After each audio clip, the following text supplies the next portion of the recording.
my friends in the U.S. military, my friends who are very strong supporters of Trump would be very angry with me, but I have to say, I think the best chances are for Taiwan is if the Democrats win. And I say that particularly because I don't know they haven't spoken that much about Taiwan, but I know that I met once when he was visiting here in Taiwan with John Bolton. And as he said in his book, The Room Where It Happened, he repeated to me, he said to me in person that he was worried that if Trump won, he wouldn't care about Taiwan. Okay. And he mentioned again that, as he did in his book, that Donald Trump told him that Taiwan was like the tip of his pen. Okay. And China was his desk. It was huge. It was hugely important. So why worry about something so minor?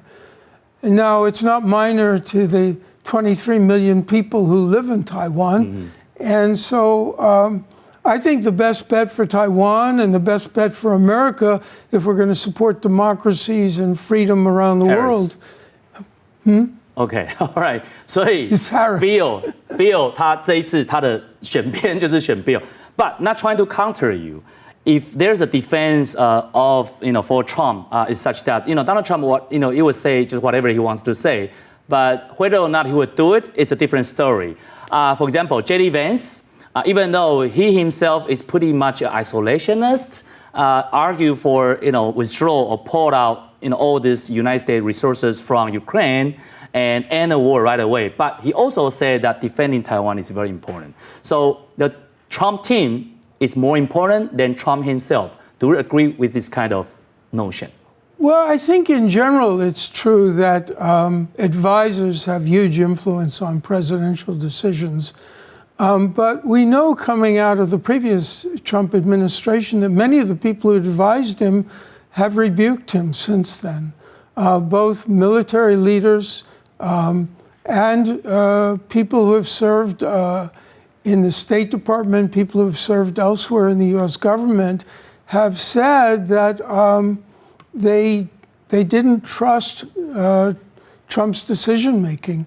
So I think, I may be wrong, but I think the best bet is to, that Trump not return to office.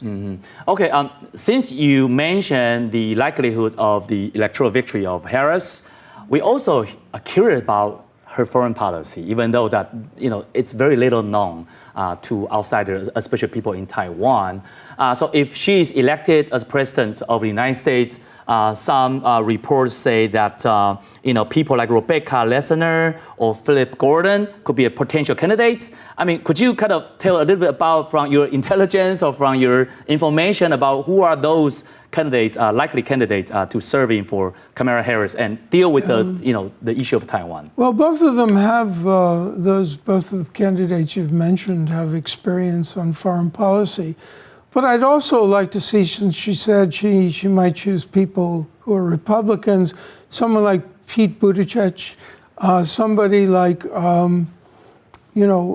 current people, Adam Kinzinger, who have been very supportive of basically democratic values in their views. So I think there are a number of people who are available who would, I think, take a more positive view in America's own interest toward supporting Taiwan. But people, some conservative wing, they argue that you look at the foreign policy history of Democrats, they've been pretty much trying to appease China, appease Xi Jinping back in 2014, especially when Barack Obama was still in office. Right. And a lot of his policies was very soft on China, and that is why CCP became so powerful now, so out of control, so such a boat rocker and try to rock the boats of the international order.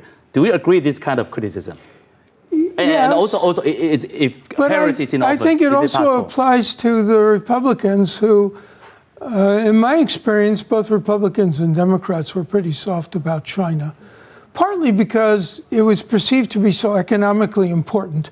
There was such strong business interest in maintaining a solid relationship with China. That's begun to change because they see China is now a competitor. It might not be in America's interest for China to get economically stronger.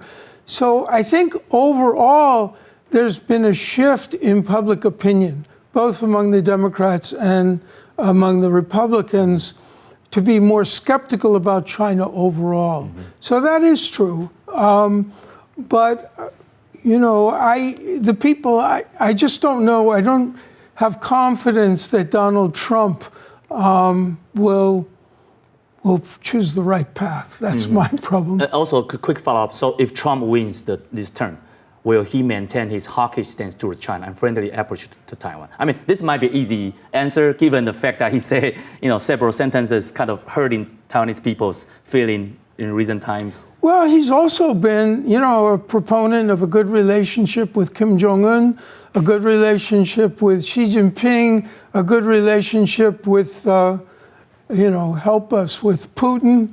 I mean, this is not, you know, just because you have a pleasant meeting with someone, you know, if you're a smart diplomat, you don't walk away and say, oh, this is somebody we can really deal with because you had familiar, friendly chit-chat with somebody for a 15-minute meeting. It's just not decisive.